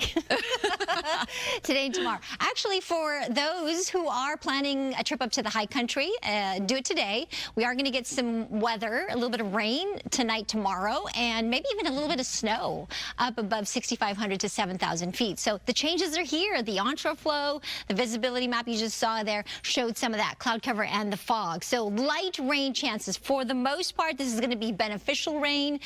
Some of the models are pointing to a point where we might get an isolated thunderstorm. That's certainly possible, so I wouldn't rule that out. But there is a light mountain snow chance as well up into our local resorts. Drier as we get into Sunday, Monday, Tuesday of next week. So that's great news. We'll rebound back a bit to the 70s. But yeah, we have had a week and a half now of red boxes on the calendar. That's for the above average high temperatures. Contrast to the first 4 days of the month when we had quite a bit of rain, and we did get enough rain to really help mitigate the fire danger. So our surplus, we're doing well over 8 inches above seasonal norms. And yes, it's going to be normal today. I haven't said that in a while. Going to be normal. 68 degrees is what we're expecting for downtown. That's down from yesterday's 82. Our sun will set at 5:13 later this afternoon, and these are the highs we're expecting today. Big difference only in the 60s here in Burbank, 69, 67 in Pasadena, maybe 70 in Corona, 65 in Santa Ana to that 63 in Santa Monica. I'll show you the 7-day forecast in just a couple minutes, but first let's check in on traffic. Samad is back with a look at our freeways, and the fog is a problem still, huh? Yes, Samad? it certainly is, especially along areas of the coast and some inland areas. As Maria had pointed out, we still have that dense fog advisory still in place. And also this collision, westbound side of the 91 right there at the 55. 3 vehicles collided here, blocking some lanes, and the backup down to 14 miles per hour. And you definitely have to make sure you plan accordingly and give yourself extra time leaving home. We've got your ride just a little over an hour westbound side of the 10 leaving downtown, and still a struggle along the westbound 60 from 57 inbound. And here's a look at a much better freeway right now. The 15 both directions, northbound, southbound, right there at 4th Street, doing pretty good. Back to you two. All right, Samada, thank you. So a new federal lawsuit claims LAUSD is discriminating against its white students. A conservative group is suing the LA Unified School District over its decades-old desegregation policy. Brooke Thomas is live here with the details. Brooke. Hey there. Yeah, this is a 1970s era policy when the district was court-ordered to desegregate and improve conditions for students of color. It was meant to correct some of the harms of segregation and bring resources to underserved schools. The people suing say this discriminates against white students. The policy in question provides smaller class sizes and some other benefits to schools with predominantly Hispanic, Black, Asian, or other non-white students. And that actually makes up the majority of schools in the LAUSD. This new lawsuit alleges the policy violates the Civil Rights Act of 1964 by denying white students equal access to educational resources and opportunities. The conservative group in question is called the 1776 Project Foundation. It's a group that opposes racial preferences in education. Thing is, the decades-old court order that put this policy in place in the first place was an effort to do just that, fight back against racial preferences of white students in education. This morning, we have a statement from an LAUSD spokesperson. They're not commenting on any pending litigation, but say, in part, Los Angeles Unified remains firmly committed to ensuring all students have meaningful access to services and enriching educational opportunities. Back to you. Lawsuit alleging that these court orders were wrongly decided decades ago? Yeah, so no, actually, the battle is about whether they are still necessary. This morning, I talked to a local attorney with lots of experience in civil rights law. I'm going to show you what he had to say and then come back with what the president of the 1776 Project Foundation says. First of all, there is a problem with racism in our country, and it's getting worse. Anyone that says otherwise just has their eyes closed. We just celebrated Martin Luther King Jr.'s birthday, and he was a great champion of diversity and inclusion. He had a dream. I think right now, if he was alive, he might be having a nightmare. The New York Times is reporting the 1776 Foundation president says the group essentially disagrees with that they do not believe that old court order is relevant anymore to present day. Matter of fact, this lawsuit, I have it printed out for you here. The very first line in this complaint says, essentially, it says racial equality is not a novel concept, that whatever obstacles this ideal may have been forced to overcome is now firmly rooted in the hearts and minds of most Americans, but they believe not LAUSD. Back to you. All right, Brooke, thank you. So speaking of LAUSD, the school board is getting ready to vote on a new round of layoffs. The job cuts would impact central offices and school sites as part of a plan to save $1.4 billion over the next 2 years. District staff say the exact number and types of positions will be provided to the board in the coming weeks. That vote is set for February 10th, and impacted staff would be notified by March 15th, as required by California law. Congressman Ted Lieu is pushing to rebuild the landslide-damaged Wayfarers Chapel and Rancho Palos Verdes. He is proposing a federal land transfer to relocate the historic site to Battery Barns. This is near City Hall. The plan would give the U.S. Coast Guard 10 years to transfer the land to the city. So leaders envision the new chapel as a cultural, educational, and architectural hub. The project is still in its early stages. It aims to preserve the community treasure for future generations. All right, so who says gaming has to involve sitting on the couch all day? How would you like to enter the game by jumping, running, and climbing? You almost got a workout here. Yeah. Coco McAvoy live at Culver City's Activate with the world's first active gaming facility. Coco, good morning. Hey there, we're at Westfield Culver City, and we are talking about having so much fun. This is called Activate, and it's all about an active gaming experience. It's really fun. We're going to actually get into the game. I'm here with Eli, the store lead. So tell us about Activate as we play. Yes. So we're the world's first active gaming facility. Okay. We're standing in Press, which is a room comprised of over 450 buttons. As you can see up here, we're going to have two specific patterns that we're currently looking for on the wall. Yes. And one is actually right behind you, right here. You're going to press this, and then we're looking for this pattern now. I swore I saw that one. Yes, yes. It's somewhere in here, and I know that the people behind us are just like, it's over there in the left corner. Yes!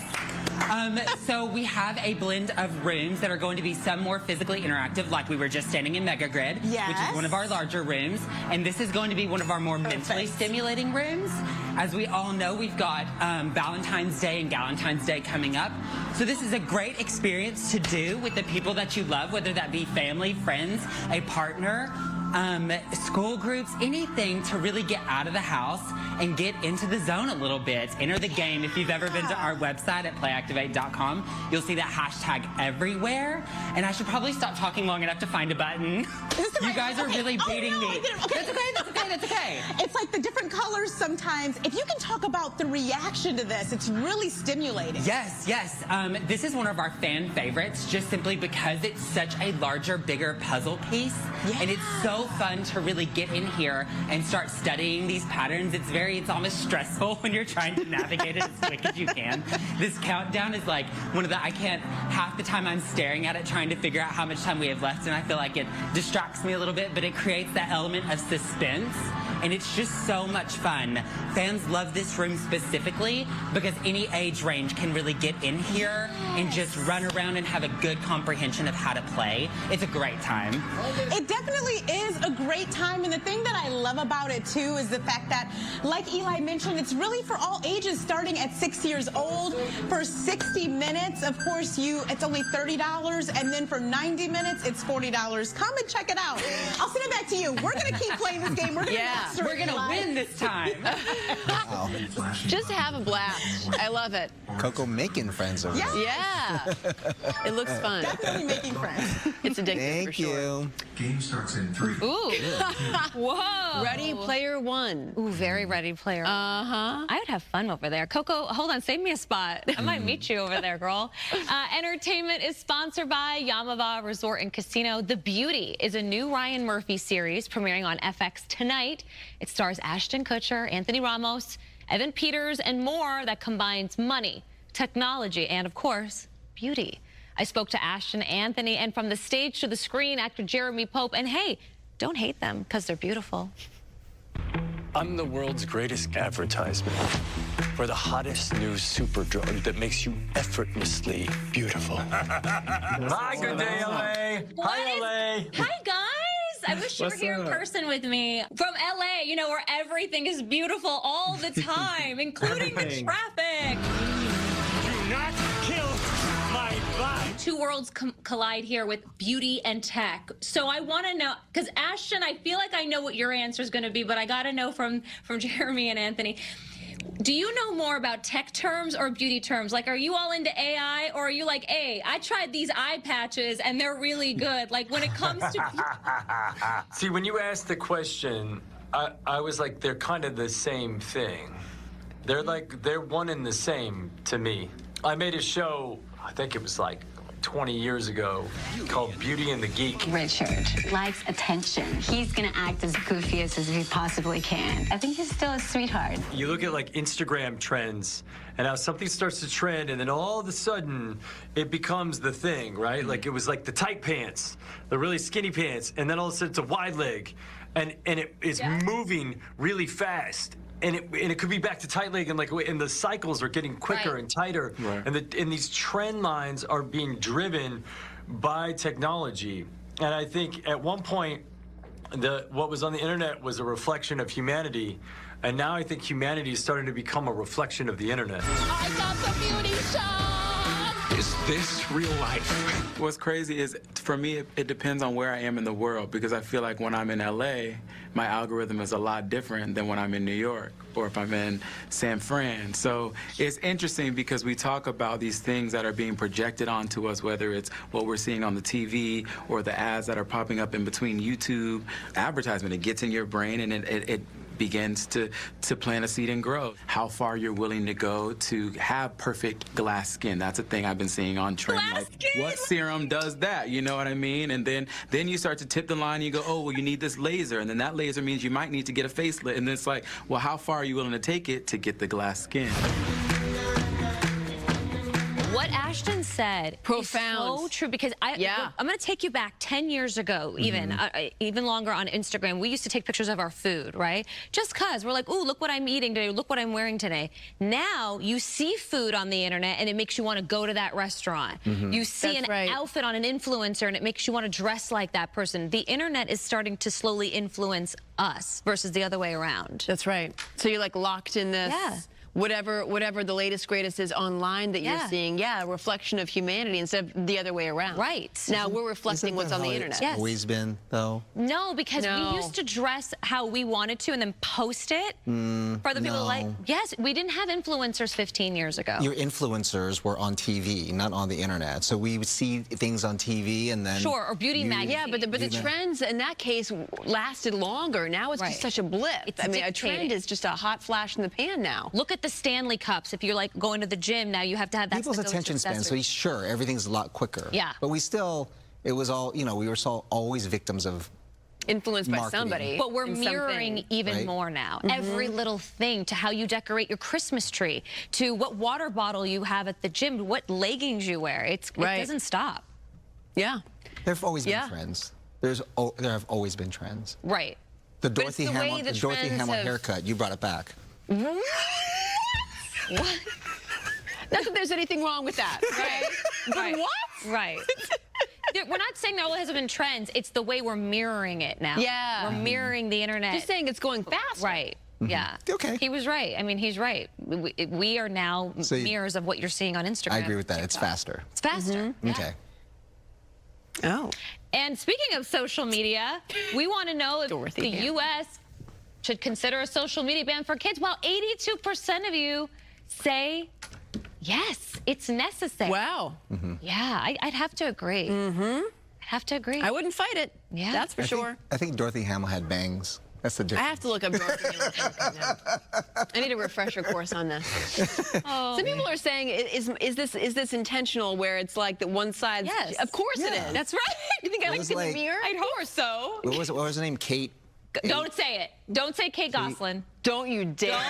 Don't you dare. I worked hard and long to make sure Well, hers was I a didn't little look higher. like I want to talk to your manager. The one side.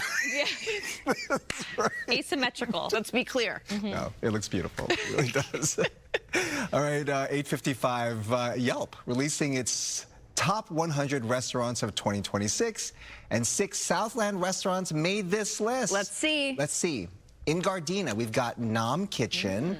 This is a Vietnamese Peruvian spot Wow. where the pho broth is slow cooked for 48 hours. Dang. Ooh. We got to have them in here. Yeah. Coming in at number 7, Korean Hawaiian Fusion, Broken Mouth in downtown LA. And then Hawaii. Locals use the phrase broke the mouth to describe food so good you barely have time to chew it. Okay, so broken mouth. And Yelp's 16th best restaurant in the U.S. is family-owned Greek Bistro in Glendale. Tsukio Sushi got the number 17 spot for its sushi and Japanese dishes.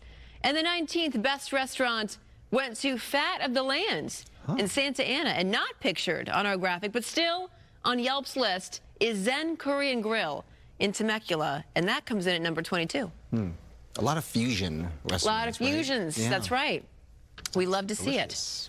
Okay, coming up, all you Disney adults out there, listen up, because one of the most popular bars at Disneyland has been shut down temporarily.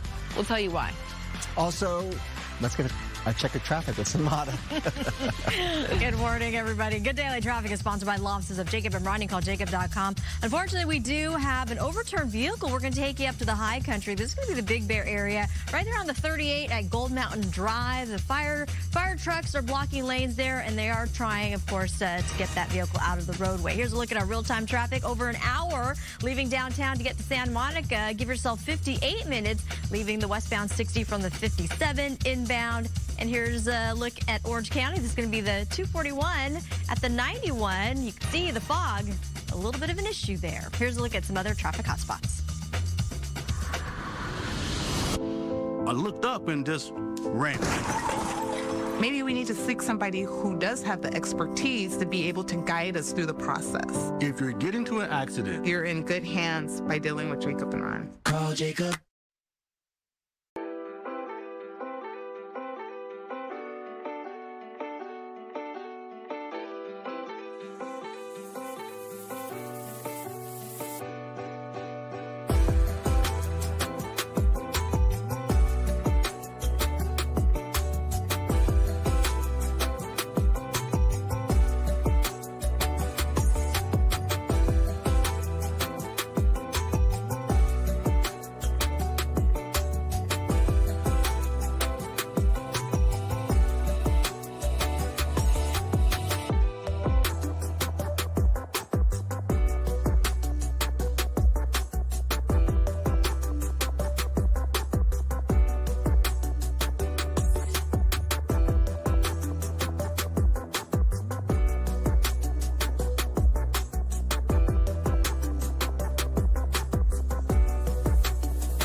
And welcome back to you. I'm meteorologist Maria Quaban. Good Day LA weather is sponsored by the law offices of Larry H. Parker. What a cloudy shot to show you now. So different from the last several days. Now we've got the marine layer and the cooler temperatures. This is all part of an area of low pressure that's spinning just offshore. We talked about this all week, and this storm is still on track. Winter has come back with the clouds, cooler temperatures, and that shower chance beginning as early as late tonight into tomorrow into Friday. And then the rest of the weekend looking pretty dry and nice. Actually, temperatures rebounding back to the 70s as we get to Sunday, Monday, Tuesday of next week. If you're headed to the beach today, 62 to 64 on the sand, so definitely much cooler. Bigger wave heights in Ventura County, 3 to 5 feet there. LA County, 2 to 4 feet, 1 to 3 in Orange County, and then a little bit bigger as well as you head further south into San Diego. 68 today for downtown LA, cooling to 64 on Friday. There's that chance bumped up to about 40% chance for some showers by Thursday and Friday, and then drying out for the weekend. 72 for the valleys and the Inland Empire. What a difference. Remember when we were talking about 80s? Down to around 66 on Friday. Just a few light showers, nothing too major in terms of impacts, but we could use a little bit more rain and maybe even some mountain snow by Friday up into Big Bear. 1 to 3 inches, but way up at the top of the mountains, above 7,000, maybe even 6,500 feet. 63 in the high desert with that 30 to 20% chance for showers. And even in the Coachella Valley today, 74 in Palm Springs with those clouds, but a 10 to 20% chance for some sprinkles tomorrow and Friday. The rest of the weekend looks good with temperatures in the low 70s, but with a bit more sunshine getting into early next week. Back to you. All right, Maria, thank you. A big reminder for travelers, you have less than 2 weeks to get a real ID before you get fined for flying without one at the airport. Beginning February the 1st, TSA will charge passengers a $45 security fee if they're flying without proper identification. The TSA says the fee is being assessed so that non-compliant travelers, not the taxpayers, cover the cost of processing passengers who don't carry acceptable forms of identification. Lots of people fly to California just to visit the happiest place on earth. Well, some big changes are coming to Oga's Cantina at Disneyland. But first, the Star Wars themed bar has to close.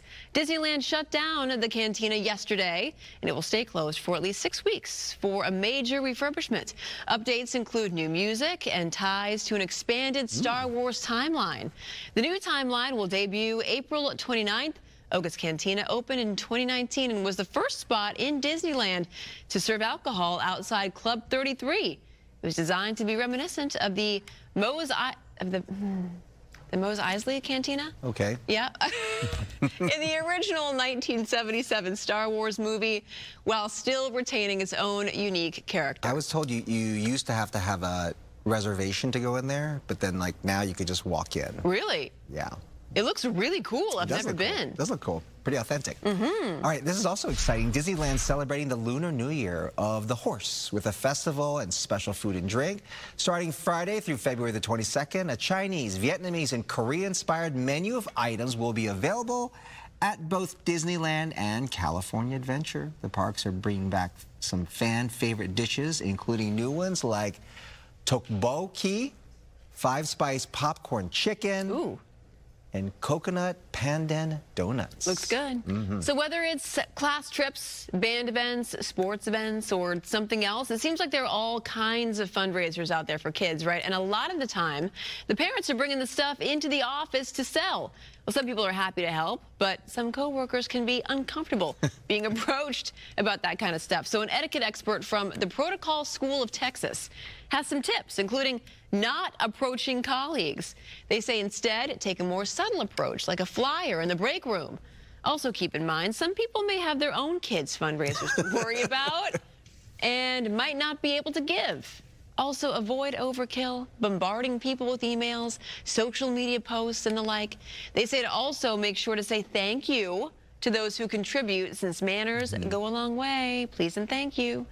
And for potential buyers, if the kids are selling something that you don't want, experts say you can just make a straight donation. Well, you just have to be okay with if someone says no, that I don't like Girl Scout cookies or whatever, you know what I mean? Or just be like a Roxy and say, I hate doing this, but you know, here's the text message here, but please, please, here's some boxes. Well, the good thing is she sent it to the group. That's right. Thank you to all of you. That's right. Thank you to all who participated. Good morning. Good morning. All right, so coming up, after wildfire devastation across the Palisades and Altadena, one local family business stepping in to save what many thought was lost forever. We'll show you how they're bringing music and hope back to hundreds of local families. Plus, Prince Harry enters a witness box this morning, how he's testifying against the publisher of the Daily Mail.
Good morning and welcome to 9 a.m. on this Wednesday morning. I'm Roxy Carpadian. And I'm Sandra Endo. Thanks for joining us.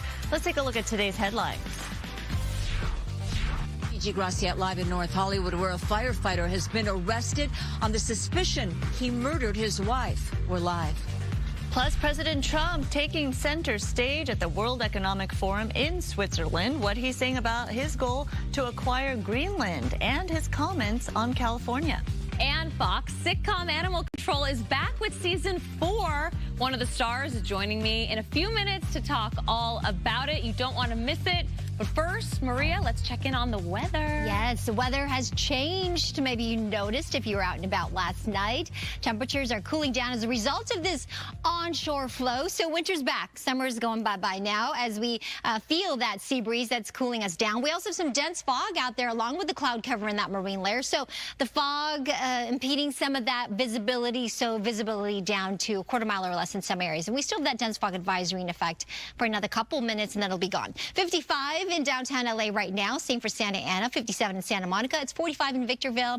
It's warmed up a little bit in Big Bear now, 32, freezing, 58 in Palm Springs. High temperatures are going to get up to around 74 in Palm Springs, so noticeably cooler, but mild with partly sunny skies. 63 in the high desert to around 56 in Big Bear this afternoon. We've got some 60s here for downtown LA, 68, which is actually average for the date. Remember when we were talking about 70s and 80s, including yesterday with above average highs. We're going to continue this cooling trend. There's also a chance for showers.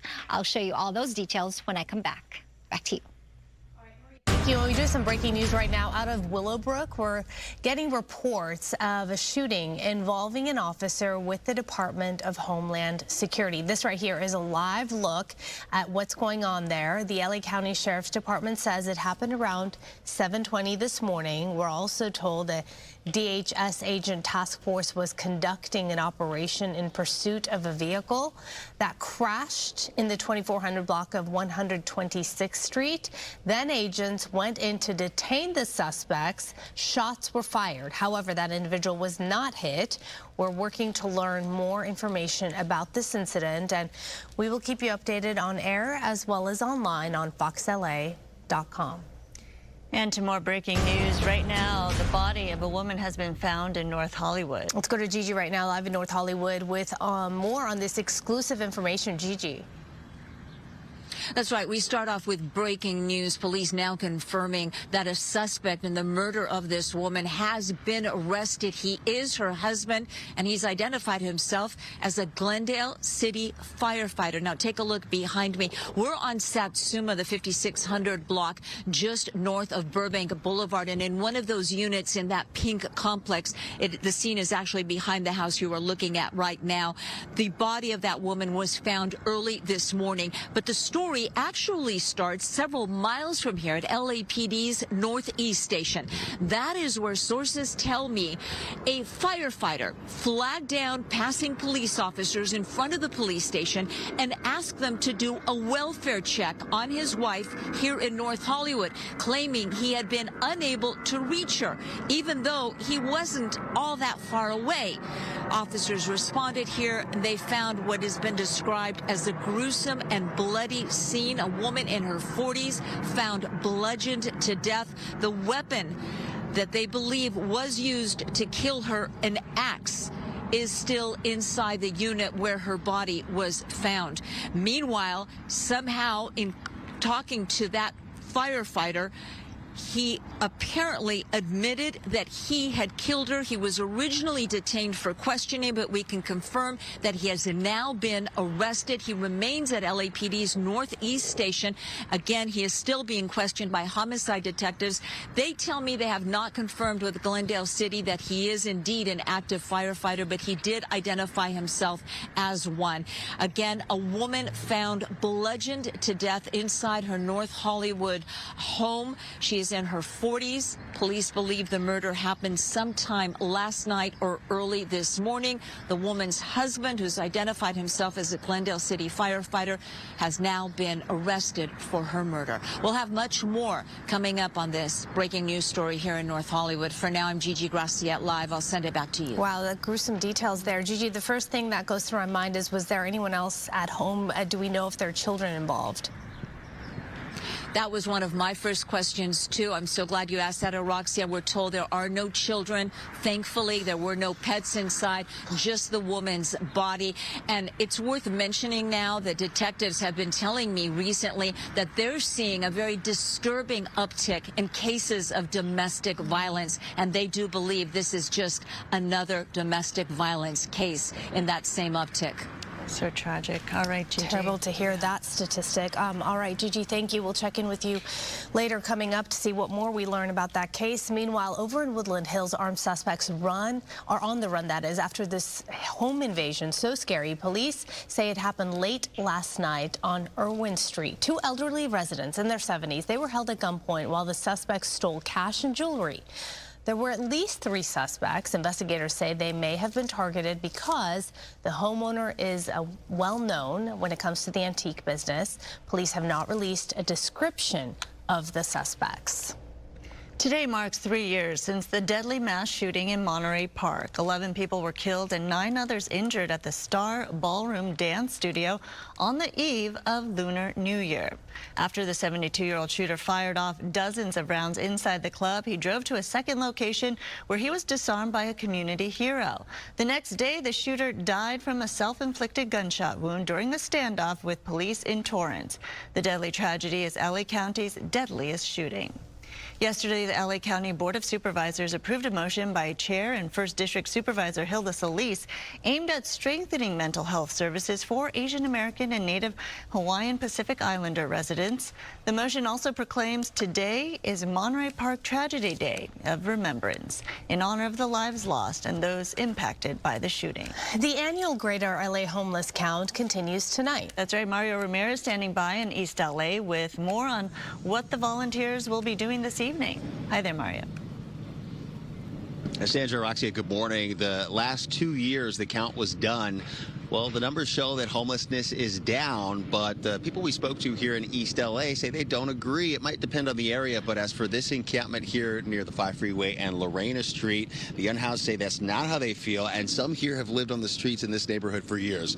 So take a look. We saw the launch of this year's 3-day count, volunteers fanning out across Metro LA, Skid Row included, along with neighborhoods throughout the San Fernando and Santa Clarita valleys, walking block by block, counting tents, makeshift shelters, RVs, and people sleeping on the street. Now, that tally provides a snapshot of homelessness across the greater LA region, numbers that help determine how much federal funding is received for shelter and services. Last year's count showed homelessness dropped more than 3% citywide and 4% across the county, with nearly 28,000 people being brought into permanent housing. Now, we've been asking the unhoused this morning what they think about it. Take a listen. All they're doing is pushing us into sections, you know, like it may look like there's less of us, but all they're doing is pushing us into certain sections. And, you know, I know people that have been out to tiny homes and everything else, and it took them 3 years to get there, and it was supposed to be 6 months at the max, and they just now got an apartment 3 years later, you know. But then again, that's LAUSD, you know. They embezzle all kinds of money, and I mean, to me, it's a joke. And we know LAUSD has been criticized over transparency and the oversight of its spending on homeless services. This year's count comes as LA County launches a new homeless services and housing department, consolidating 14 departments into one.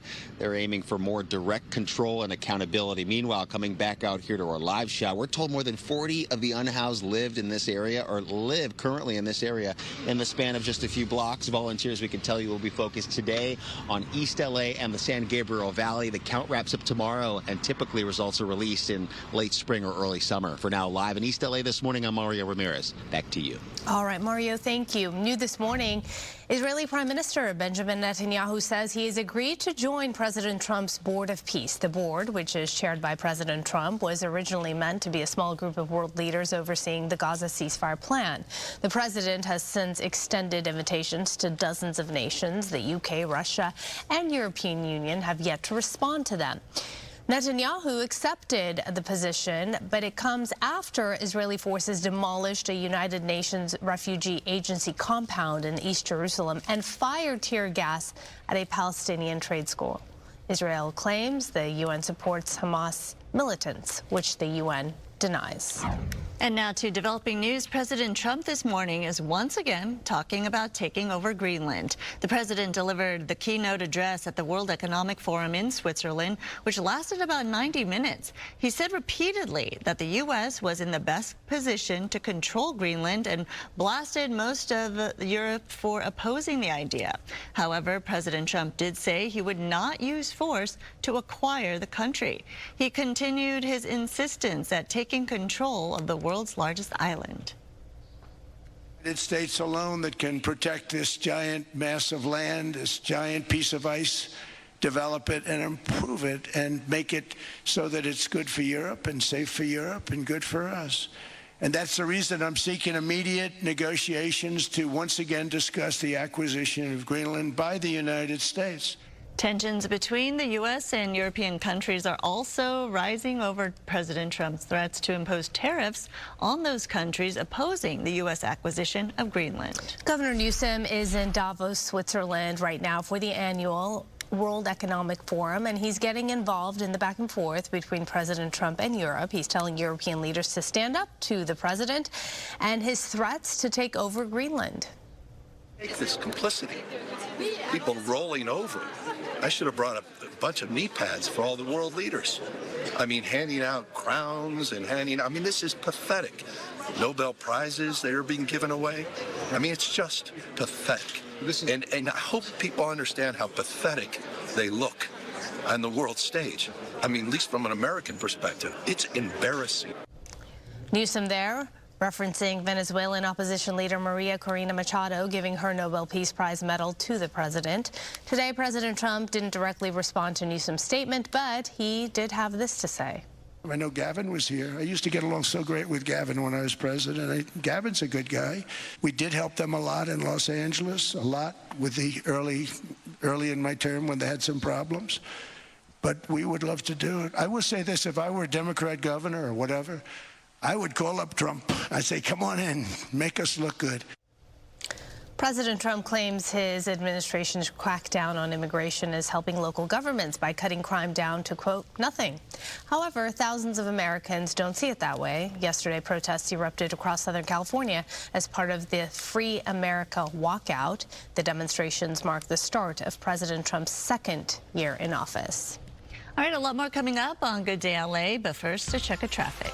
And yes, we do have some traffic. Good Day LA traffic brought to you by DTLA Law Group Accident and Injury Attorneys. We still have a little bit of fog hugging the coastline there, parts of the South Bay and the coast and Orange County, but it was allowed to expire, that dense fog advisory. As we take a look at one of our live traffic cameras, it looks good here. This is on the 55 northbound at Lincoln, both sides of the 55 moving very nicely at this juncture. Drive times in and out of downtown LA still pretty slow on that West 10 towards Santa Monica between the 5 to the 405, 51 minutes. Northbound 110 between the 405 to the 10, a little over 30 minutes. And on that West 60 between the 57 to the 5, 38 minutes there. Now here's a look at some of the other traffic hotspots. This broadcast is locally sponsored by DTLA Law Group, Auto Accident and Injury Attorneys. Have an injury? Text Injury Help to 40222 or visit us online at calldowntown.com. Message and data rates and usage may apply.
All right, welcome back to you. I'm meteorologist Maria Quaban. This weather is sponsored by Pechanga Resort Casinos. Are you excited about the change in our weather? If you were out and about last night, then you did notice, right? The clouds came in, we had a bit of that marine layer, and this is all because of this area of low pressure that's going to be moving just to our south and eventually to our east. It's a weak system. It's not going to bring us many high impacts, but it will bring us that chance for some light showers as early as tonight into tomorrow and Friday. We need it. I think now we've had several weeks of no rain, and this is going to give us a nice little beneficial rain, if you will, through the latter part of this week. High pressure will then settle in after that, and so we'll rebound back temperature-wise. But today, down to 68 degrees for downtown LA, which is actually normal for the day. Haven't said that in a while. We've got some clouds up in Big Bear. Temperatures will get to those low, maybe even mid-50s later this afternoon, but with some clouds. And there's a chance we could see some snow up at our local resorts finally, but not much. 1 to 2, maybe 3 inches of snow by Friday morning. Otherwise, 65 in Anaheim at 2 p.m. today. Riverside, the sun trying to peek through that cloud cover, 54 in the this hour here, and then getting up to around 70 degrees this afternoon. Lastly, Thousand Oaks, go to Ventura County, partly cloudy. Temperatures eventually getting up to those mid-60s, so gone are those 70s and 80s, at least for today through Friday anyway. I'll show you the 70 forecast in just a bit. Amanda, I'll send it back to you. Oh my gosh, we're having a great old girl time over here. Thank you, Maria. Entertainment is sponsored by Yamava Resort and Casino. When it comes to Fox's animal control, our next guest, she tends to steal every scene, and with good reason, because she is super talented. Here's Vella Lavelle in action. I found this restaurant in Tacoma, and do you know what they're famous for? Being incredibly far from where we live. Key lime pie. I love key lime pie. I know you do. Oh, that's so sweet. Oh, wait, that's our 2 minutes. Okay, so when we walk out of here, just act natural. Okay. Okay? I got it. What's with the Joker smiles? Nothing. You have such great comedic timing. I mean, you've been in so many great series, but there's something different about Animal Control where I feel like you guys almost improv a little bit. Yeah, there is quite a bit of improv. I mean, we have Joel McHale, so he's at the helm, right? Yeah, he's just, you know, throwing shenanigans at your way all the time. So you do have to be on your toes quite a bit, I will say. Absolutely. Yeah. But the writing is great, which is amazing. So we can kind of have fun within that. But yeah, it's so much fun. I feel like Fox has gone next level with a lot of the new series that are out. Going Dutch, Animal Control. Yes. The comedy is next level. We're firing on all cylinders. On all cylinders. And now with season 4, you know, as somebody who's gotten as far as season 2 on a show, you've doubled me. Literally, it's a miracle. It's yeah, amazing. like every day I'm like, how did we do like 4 seasons of a show? But how do you celebrate that? Because, you know, you see the trades pick it up. It's all over from Deadline. Yeah. It's all over the internet. And when you get that, I mean, do you guys have like a cast group chat where you say, we did it, fam? And like, yeah, we really do. We're like, but it's also so exciting. We actually they put 3 seasons on Netflix recently, so I think a lot of people are discovering the show for the first time. Like we're surging. So yes, so we're like celebrating kind of every week for the last few weeks. We've been like, people are like, my doctor texted me and was like, I watched your show. Wait a minute. And I was like, wow. Whoa. Yeah. It's always interesting.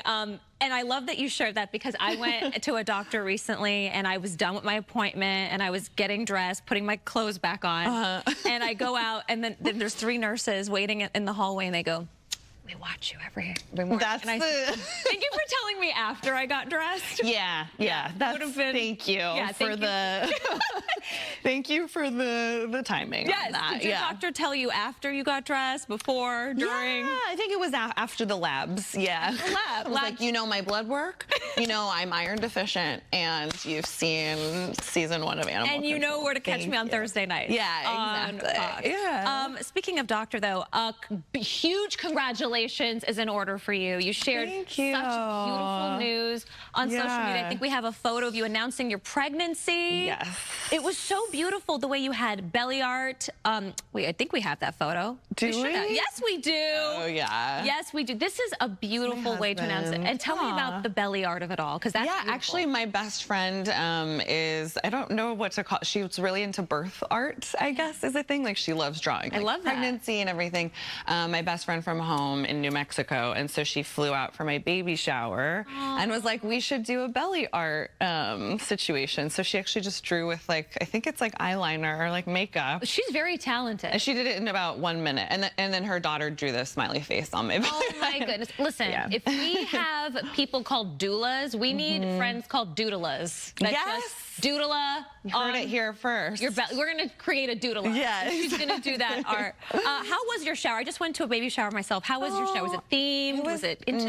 No, the theme was like tacos. We just ate tacos. I love it. The theme was I would like to eat tacos. So, I love that. Yeah, that was it. Baby showers in 2026. Okay, what can fans expect from season 4 before we say goodbye? Honestly, I think this is like our best season yet. We have Kyla Pratt joining the cast, who's incredible and a Fox kind of family favorite, familiar face, and it just feels like we're really cooking. It's like we've had 4 seasons now, and we all genuinely like each other and laugh, and the writing is great, and Joel McHale is insane in all the best ways. I can see why, though. You guys all vibe. I mean, it was so nice getting to talk to you.